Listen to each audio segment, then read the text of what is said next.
नमस्कार। मैं अंजू सांगवा, सहायक आचार्य हिंदी, राजकीय महाविद्यालय श्री डूंगरगढ़ बीकानेर से। श्री डूंगरगढ़ की ऑनलाइन क्लासेज में आप सभी का स्वागत है। हिंदी साहित्य के अंतर्गत रीतिकाल के अध्ययन में आज हम बात करेंगे रीतिकाल के प्रमुख कवियों की। अपने पिछले वीडियो में हमने रीतिकाल के कुछ प्रमुख कवि जैसे कि चिंतामणि, जसवंत सिंह और मतीराम की बात की थी। उसी क्रम को आगे बढ़ाते हुए आज हम बात करेंगे रीतिकाल के सर्वप्रसिद्ध कवि भूषण की। भूषण का जन्म 1613 ईस्वी में उत्तर प्रदेश के जिले कानपुर के एक गांव तिंकवापुर में माना जाता है और 1715 ईस्वी में इनकी मृत्यु हुई थी। तो इस प्रकार से भूषण की समय सीमा है 1613 ईस्वी से 1715 ईस्वी। भूषण छत्रपति शिवाजी और पन्ना के राजा छत्रसाल बुंदेला के आश्रय में रहने वाले ऐसे रीतिकालीन कवि हैं जिन्होंने वीर रस की कविताएं लिखकर अपूर्व ख्याति अर्जित की थी। चित्रकूट के राजा थे राजा रुद्र शाह सोलंकी। इन्होंने इन्हें भूषण की उपाधि दी थी और जो कवि भूषण हैं वो इस नाम से इतने अधिक प्रसिद्ध हुए, इनका वास्तविक नाम ही किसी को नहीं पता है। हालांकि विश्वनाथ प्रसाद मिश्र के अनुसार इनका मूल नाम घनश्याम दास था और किंवदंतियों के अनुसार रीतिकाल के ही प्रसिद्ध कवि चिंतामणि, मतीराम और जटाशंकर इनके भाई थे। तो इस प्रकार से जो भूषण के आश्रयदाता राजा थे वो थे छत्रपति शिवाजी व पन्ना के राजा छत्रसाल बुंदेला। छत्रसाल के दरबार में तो इनका एक विशेष ही मान था। भूषण के विषय में कहा जाता है कि इनकी पालकी में स्वयं महाराज छत्रसाल ने अपना कंधा लगाया था। वो इतना अधिक भूषण को मानते थे।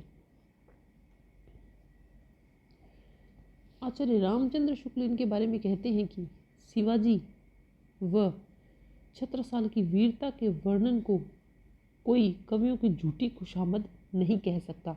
इन वीर राजाओं का स्मरण भारतीय जनता जिस रूप में करती है उसी की व्यंजना भूषण ने की है। भूषण हिंदू जाति के प्रतिनिधि कवि हैं, ये आचार्य रामचंद्र शुक्ल की धारणा है। आगे वो कहते हैं कि भूषण की कविता कवि की प्रसिद्धि का अविचल उदाहरण है।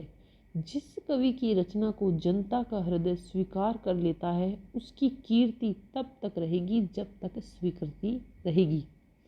आगे शुक्ल कहते हैं ये वीर रस के ही कवि थे। तो इस प्रकार से ये तीन जो परिभाषाएं हैं भूषण के बारे में ये आचार्य रामचंद्र शुक्ल की है। डॉक्टर नगेंद्र कहते हैं कि रीतिकाल के विलक्षण कवि और साथ ही राष्ट्रीय भावों के गायक कवि भूषण हैं।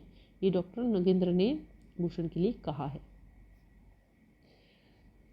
तो अगर सभी विद्वानों के मतों को एक सार करके सर्वमान्य रूप से कहा जाए तो भूषण को रीतिकाल का राष्ट्र कवि कहा जा सकता है।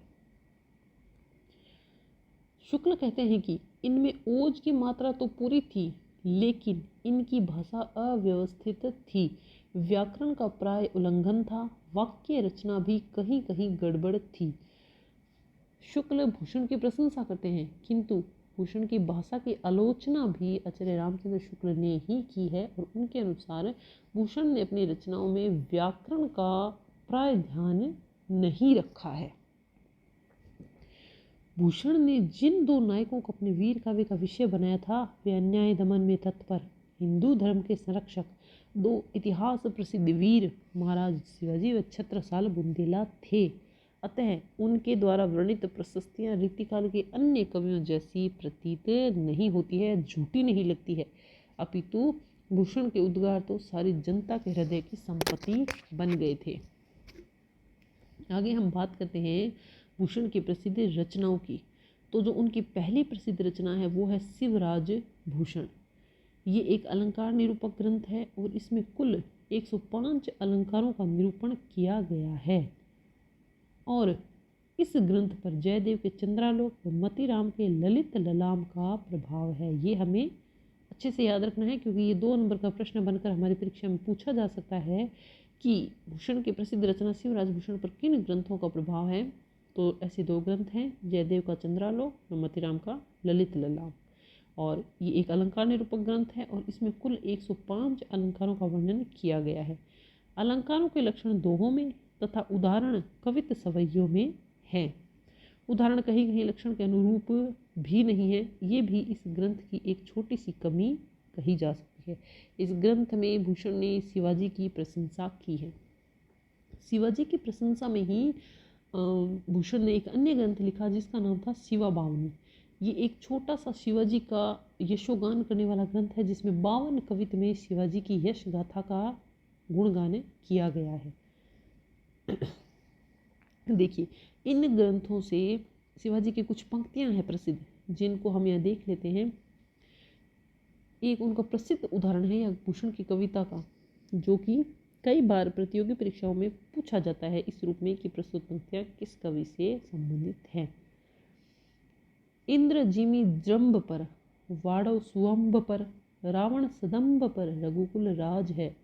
पौन वारिवाह पर, शंभु रति नाह पर, ज्यों सहस्त्र बाहु पर राम द्विज राज है। दावा द्रुम दंड पर, चीता मृग झुंड पर, भूषण वितुंड पर जैसे मृग राज है।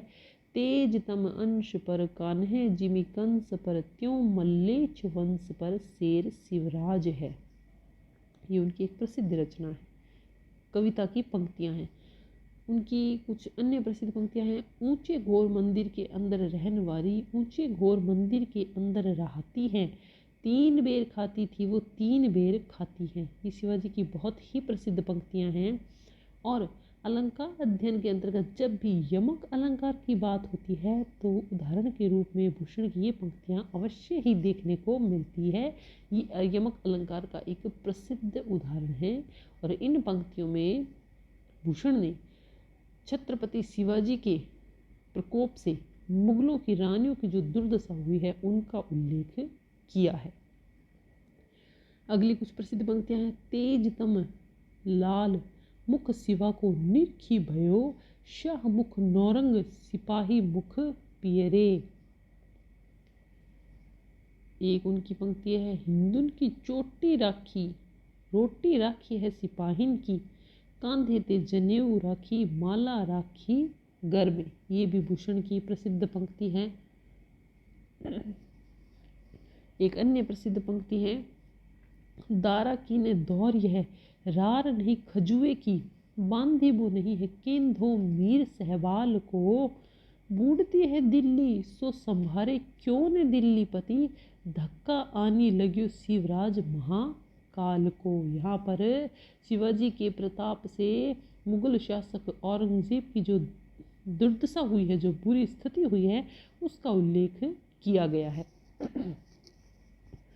इस प्रकार से ये भूषण की कुछ प्रसिद्ध पंक्तियां हैं। इसके अलावा जो भूषण की तीसरी प्रसिद्ध रचना है या ग्रंथ है वो है छत्रसाल दशक, जो उन्होंने पन्ना के राजा छत्रसाल बुंदेला की प्रशंसा में लिखा था। इसमें कुल 10 कवित में ही छत्रसाल की वीरता का वर्णन किया गया है। इसकी एक प्रसिद्ध पंक्ति देख लेते हैं। पंछी पर छीने ऐसे परे पर छीने, वीर तेरी बर छीने, पर छीने हैं खलन के। यहाँ पर इन पंक्तियों में ये भूषण द्वारा रचित छत्रसाल दशक नामक ग्रंथ की पंक्तियाँ हैं। साथ यहाँ पर इन पंक्तियों में यमक, उपमा व अनुप्रास तीनों ही अलंकारों की छटा को देखा जा सकता है। तो इस प्रकार से शिवाजी की 3 प्रसिद्ध रचनाएं तो हैं शिवराज भूषण, शिवा बावनी और छत्रसाल दशक। अब तक भूषण के लिखे उक्त 3 ग्रंथ ही उपलब्ध हुए हैं। कुछ लोग इनके लिखे 3 और ग्रंथों का उल्लेख करते हैं जिनके नाम हैं भूषण उल्लास, दूषण उल्लास और भूषण हजारा। ये हिंदी साहित्य के अंतर्गत शिव सिंह सिंगर ने इन 3 रचनाओं को भी शिवाजी की ही भूषण की ही रचना माना है। भूषण उल्लास, दूषण उल्लास, भूषण हजारा। तो इस प्रकार से भूषण की ख्याति आचार्य के रूप में तो उतनी नहीं है जितनी वीर रस के कवि के रूप में। इसीलिए तो शुक्ल ने कहा है कि ये वीर रस के ही कवि थे।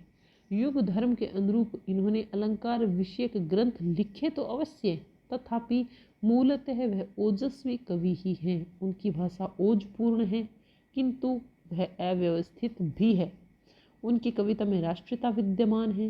वे भारतीय संस्कृति के रक्षकों की प्रशंसा में छंद लिखने वाले कवि के रूप में समग्र हिंदू जनता के द्वारा सराहे गए कवि हैं। तो इस प्रकार से भूषण को रीतिकाल का प्रसिद्ध राष्ट्रकवि माना जाता है और उनके द्वारा महाराज छत्रपति शिवाजी व छत्रसाल बुंदेला की प्रशंसा में जो ग्रंथ लिखे गए वो अत्यधिक प्रसिद्ध ग्रंथ हैं रीतिकाल के। उन्होंने रीतिकाल की गरिमा को बढ़ाया है और साथ ही भूषण की प्रसिद्धि का आधार भी रहे हैं शिवराज भूषण और छत्रसाल दशक। और साथ ही हमें ये याद रखना है कि जो भूषण की समय सीमा है वो 1613 ईस्वी से 1715 ईस्वी मानी जाती है। चलिए आज के वीडियो में इतना ही। अगले वीडियो में फिर से हम कुछ नए कवियों का अध्ययन करेंगे। तब तक के लिए धन्यवाद।